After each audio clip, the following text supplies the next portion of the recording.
prices really do matter. The quality of your products, the way you present them, as well as the attitude of your staff can help your business stand out from the pack.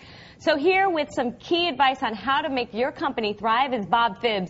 He's the founder of the consulting firm The Retail Doctor, which has helped countless small and mid-sized businesses.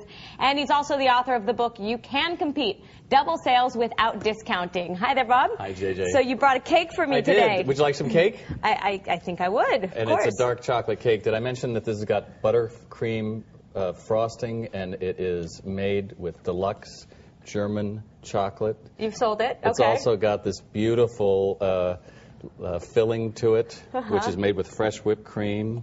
It's hard not to be a good retail doctor when you're shoving cake in my face. Of course, I would say yes. Delicious. And would you like a napkin? Yes. And here's a fork that you can eat it with. Thank you. Now, would you like that piece, or would you rather have this one? Since I'm not 4 years old, I'm going to go with this one. Now, I think you have a point here. Here's my point. Yeah. Because this is all we're hearing in retail and business right now. It's all about dollars. Right. And the problem is, this is the same cake. Wouldn't you agree? This is the exact same cake. And yet, look at the care that I gave this. Does anybody want to eat this? Does anybody here want to eat this? Probably not.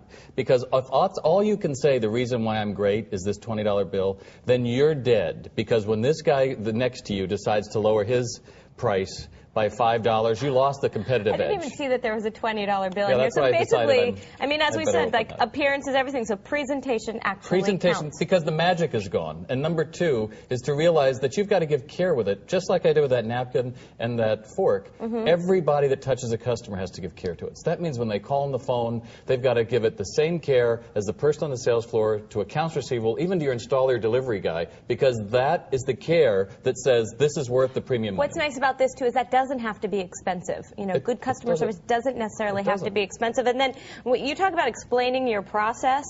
Yeah, I like to say, well, if somebody called me and they said, there you go, there's the $20 I've been trying to get. I'd like that with my cake. Is they go through and instead of saying, like, for example, let's say you're at the Ritz-Carlton, which we're hearing is hospitality business having a tough time. And then you say, how much is a room tonight? Well, instead of them quoting the price, it would be better to say, well, have you ever been to our property? No. Well, do you mind if I tell you a little bit about it? When you get here, you're going to be welcomed by us, and they're going to walk through what you'd expect, and then finally, you'll get the price. So basically, people understand why. Absolutely, but you don't hit them with the price, because that's just saying this. Right. Okay, and then training your employees, we touched on that a little bit. Would you want this cake, JJ? No. So if you delivered this cake, and I really wanted this cake, does that give you a training opportunity? Absolutely. I think so. Of course, sure. Because so many people, this example is what I use in all my keynotes and all my speeches, because it helps people see the difference. Now, we could have done this with a vacuum cleaner, but I don't think the effect is the same, because everybody wants chocolate cake. Yeah, and everybody wants your product. It's clear. And yeah, it's true. I do not want this, but maybe somebody else here will. All right. Well, Bob, thank you so much for coming on and sharing this with us. Thank you.